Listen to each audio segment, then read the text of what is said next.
This 17-year-old virgin has the power to materialize any weapon inside, girls' titties? Okay, hear me out. So, somewhere in 2039, this young pink-haired baddie is getting chased by a lot of machines. And she got whooped by one of them, but she activates her envy and disappears like, your dad. When she makes it to the exit, she hands off whatever she snitched to her pet robot. And at that moment, one of the mechs pops up and she almost got sent to Jesus.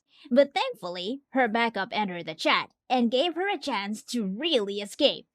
But ain't no way these mechs will let her dip with that milk, so Mofo launches rockets and yeets her under the bridge.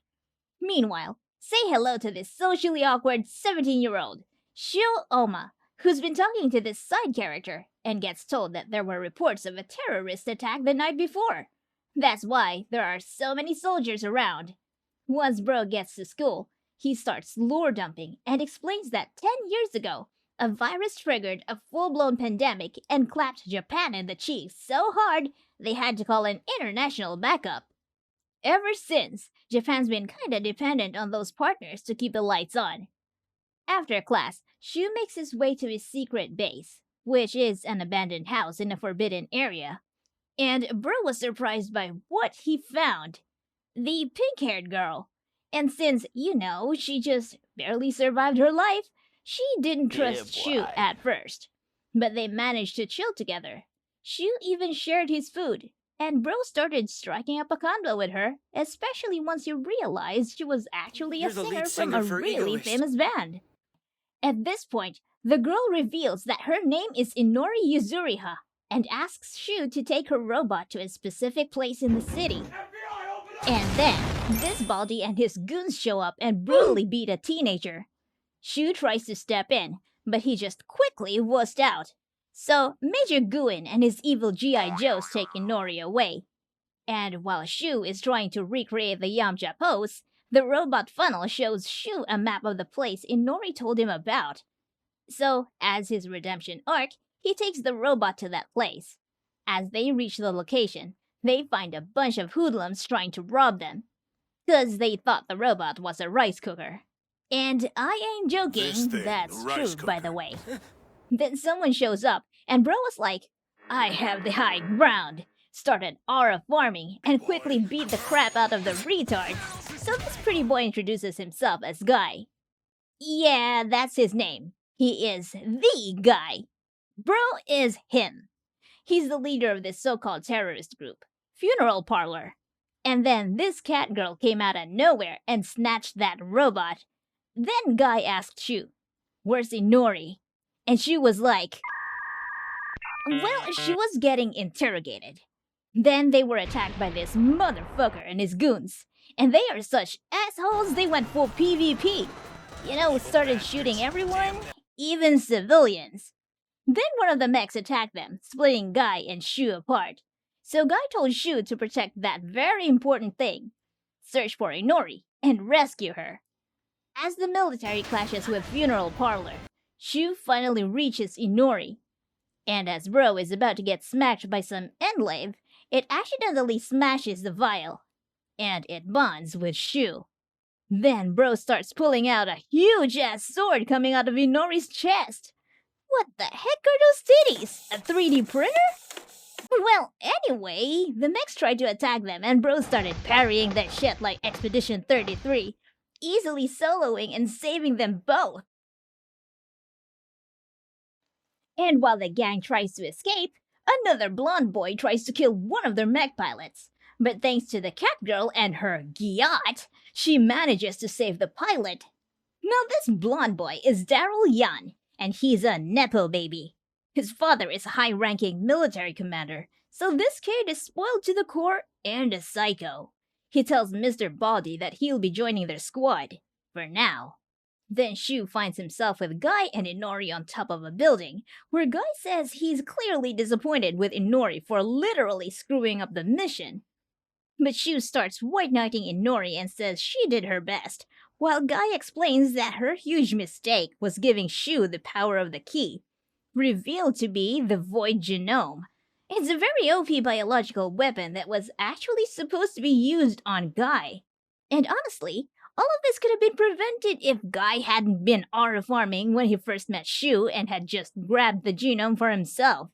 Now, Guy explains that the genome is one of only 3, and the power Shu unlocked is called the Power of Kings. It lets a person's inner strength turn into a weapon, like Inori's sword. After that, Shu is forced to join them to fight the military. Then one of their members informs Guy that the military, led by the Nepo boy, has taken over a building that is holding 100 hostages. So Guy calls the entire rebellion and starts a meeting, and cooks up a plan to free the hostages. Meanwhile, Shu and Inori start venting and arrive at the area where the hostages are being held. And what they find is really horrifying. They see the military treating innocent civilians brutally, beating them and calling them infected with a virus, even though they're not. And because of this excuse, the soldiers can kill people with 0 consequences. Right when Nepo Boy and the troops execute the captives, the rebels finally strike. They launch a barrage of missiles and trick Daryl into chasing a truck, while ambushing Baldi with their weapons aimed at him. But Baldi also sets a trap card, a bunch of bombs planted under the city, and threatens the rebels that he'll set them off unless he speaks directly with the leader. So Guy steps forward, but when Baldi demands he surrender and hand over the stolen key, Guy flatly refuses. In response, Baldi orders hundreds of laser weapons to be aimed at him. But little did they know this was all Guy's plan all along. At that moment, Shu jumps into action, quickly takes Nepo Boy's own Void, and uses it to generate a massive energy shield to protect Guy. The shield reflects the laser blasts back and wipes out the mechs and weapons, completely crushing the enemy and freeing the hostages. After the battle, Guy commends Shu and invites him to join them. The next day in class, Shu couldn't believe what he saw. The teacher introduced a new transfer student, none other than Inori herself. Bro was so shocked he stood up, and the entire class stared at him. But instead of being weirded out by his reaction, they realized that this girl is a well-known idol. So the entire class instantly spam her with questions. That's why Yahiro steps in, trying to play Mr. Nice Guy and calm things down so everyone would stop simping for Inori. Shu, however, is still trying to figure out what the heck she's doing at his school. And when he gets home, he's shocked when Inori casually walks into his apartment. As Bro tries to make sense of what the heck is happening, he trips over a funnel, and while crawling his way to the living room, he sees Inori stripping. Oh boy, he's dead. When he asks again why she's in his house, she just replies, "To protect him." Just then, the doorbell rings. It's Mr. Nice Boy Yahiro, who says Shu looks down lately and asks if he wants to hang out and watch a movie. A horror movie. Bro, seriously? I don't think that's gonna cheer anyone up. But Inori suddenly shows up and quickly tells Shu she's got something really important to say. This, of course, really surprises Yahiro, but he doesn't make a big deal out of what he just witnessed. But I dunno, guys. This guy is acting way too nice, and it's weirding me out. So they go meet Guy, and he is looking good. Bro has a nice drip. Then he explains to Shu why Inori was sent to live with him.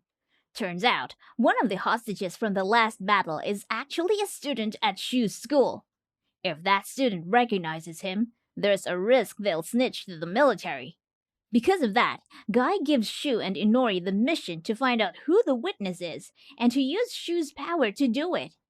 The very next school day, Shu and Inori come up with a plan to test students one by one. But when Shu tries it on one girl, Bro accidentally grabbed what he wasn't supposed to grab, and it got posted online. Later, he and Inori figure out why it didn't work. He needs direct eye contact to activate the ability. For Shu, who'd never touched grass, that's not easy. But with Inori's encouragement, he decides to try again. The following day, Shu tests another student. And this time, it works, manifesting a futuristic motorbike. But it's still not on the right person. After a bunch more tries, Shu's exhausted.